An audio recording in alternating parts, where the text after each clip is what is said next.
Good evening students, कैसे हैं आप लोग। पॉइंट ऑफ एजुकेशन में आपका स्वागत है। और आज फिर हम लोग सर्कल से रिलेटेड क्वेश्चन देखेंगे। कल हमने सर्कल के बारे में बता दिया था, ठीक है बच्चों। और सर्कल में एक आध दो पॉइंट और मैं बता दे रहा हूँ। जैसे देख लीजिए बच्चों, मान लेते हैं सर्कल है आपके सामने। देखिए ये आपके सामने सर्कल हमने बना दिया।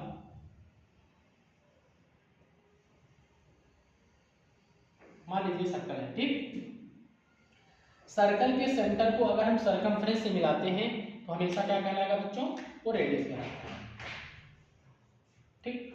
और अगर इसको हम पूरा मिलाते हैं तो पूरा का पूरा क्या कहलाता है, डायमीटर कहलाता है। यानी डायमीटर जो होता है वो हमेशा रेडियस का डबल होता है। यानी r जो होता है वो d/2 के बराबर होता है, ठीक है बच्चों। यानी रेडियस डायमीटर का, ठीक है, डबल होता है।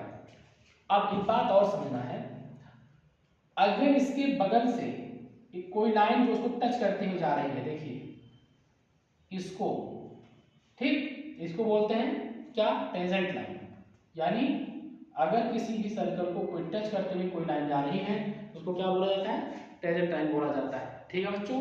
जो हमेशा इसको 90 डिग्री पर क्या करती है, 90 डिग्री पर काटती है, ठीक। दूसरी बात, अगर यहां से कोई एक लाइन जा रही है, ध्यान समझिएगा, सॉरी, अगर यहां से कोई लाइन जा रही है तो उसको भी बोला जाता है टेंजेंट लाइन ही बोला जाता है, ठीक है बच्चों।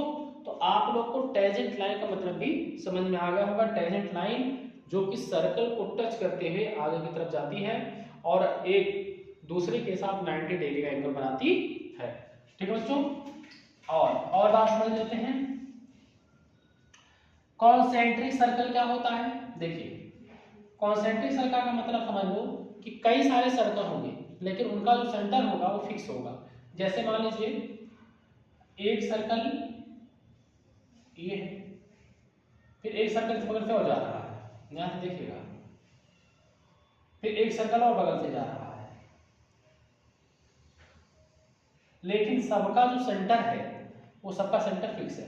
तो इस सर्कल के लिए, पहले हम इस सर्कल, छोटे वाले सर्कल की बात करें तो उसके लिए रेडियस r1 है। दूसरे सर्कल की बात करें, यहां से देखिए ये वाला सर्कल वो r2 है। और तीसरे वाले सर्कल की बात करें तो ये आपका r3 है। समझ में आ रहा है। तो ध्यान रखना कि जो सबसे छोटा सर्कल है उसका रेडियस कम होगा, फिर उससे ज्यादा बड़ा जो सर्कल है उसका थोड़ा सा ज्यादा होगा, उसके बाद वाले सर्कल का रेडियस थोड़ा सा ज्यादा होगा, ठीक है। इस ऐसे सर्कल को जब एक ही सेंटर से कई सारे सर्कल, है ना, एक ही सेंटर से कई सारे सर्कल का जो फॉर्म करते हैं, है ना, शेप देते हैं, तो उस सर्कल को क्या बोला जाता है, कॉन्सेंट्रिक सर्कल बोला जाता है, ठीक है बच्चों। एक आप क्वेश्चन देख लेते हैं कॉन्सेंट्रिक सर्कल से रिलेटेड, समझ लीजिएगा बच्चों। टेक ए पॉइंट O, है ना, टेक ए पॉइंट O और your notebook and draw circle of radius 4 centimetre, 5.3 centimetre, 6.2 centimetre, each having the same centre of O। मतलब उनके रेडियस को लिख दे रहे हैं। यानी R1 हमको दे रखा है 4 सेंटीमीटर, अभी आपको मैंने R1 R2 करके समझाया भी था। उसके बाद R2 बराबर दे रखा है 5.3 सेंटीमीटर। उसके बाद R3 बराबर बच्चों, R3 बराबर हमारा हो जाता है 6.2 सेंटीमीटर। 3 पॉइंट हमको दिए हैं, 3 रेडियस हमको दे रखा है,